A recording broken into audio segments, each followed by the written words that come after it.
மோகினி. மோகினியை எப்படி நாம் வசியம் செய்வது? அதற்குண்டான சில சூட்சமமான ஒரு குறுக்கு வழி தான் இப்போ பார்க்க போகிறோம்.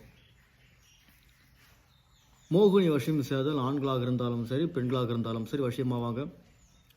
பணம் காசு ஆகர்ஷமாகும். மாந்திரி ரீதியாக இருக்கிறவங்களுக்கு மிகவும் நல்லது. அவங்கள தேடி வர கஸ்டமருக்கு இவங்க மோகினியை வச்சு ஏவல் அனுப்பலாம். போகர் மோகினி மந்திரம் சொல்லியிருக்கிறாரு. ஓம் க்ளீம் ஸ்ரீ நமோ நாராயணி ராஜமோகினி ஸ்ரீ கமலதாரணி அமிர்த யோகினி வா வா. இந்த மந்திரத்தை நீங்கள் குறைஞ்சபட்சம் ஒரு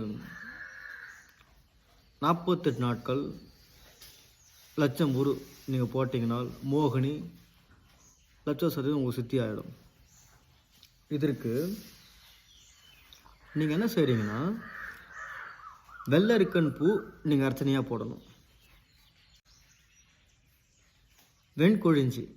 வெண்கொழிஞ்சின்னு சொல்லிட்டு ஒரு மூலிகை, அதோடைய பூவை நீங்கள் போடணும்.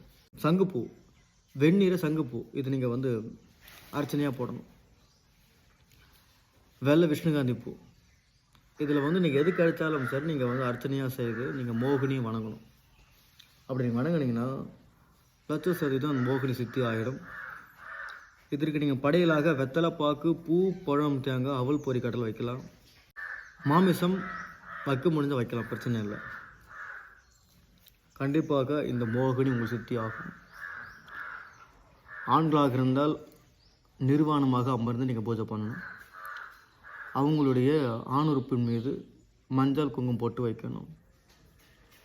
மோகினி என்பவள் காமத்துக்கு அடிமையானவள், புரிதுங்களா? அதனால்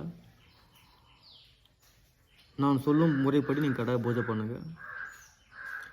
மோகினி சித்தி பண்ணிட்டீங்கன்னா அனைத்து ஆண்களும் சரி, பெண்களும் சரி, அனைவரும் சரி உங்கள் வசியமாவாங்க, மோகமாவாங்க, ஆகர்ஷமாவாங்க. நீங்கள் செய்கிற வேலை வெற்றி ஆகும், போகிற வேலை வெற்றி ஆகும், எல்லாமே நடக்கும். ஆனால் இருந்தாலும்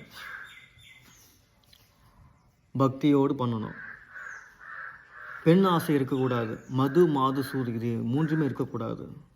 அப்படி இல்லாமல் பூஜை செய்யுங்க, கண்டிப்பாக வெற்றி ஆகும். நன்றி.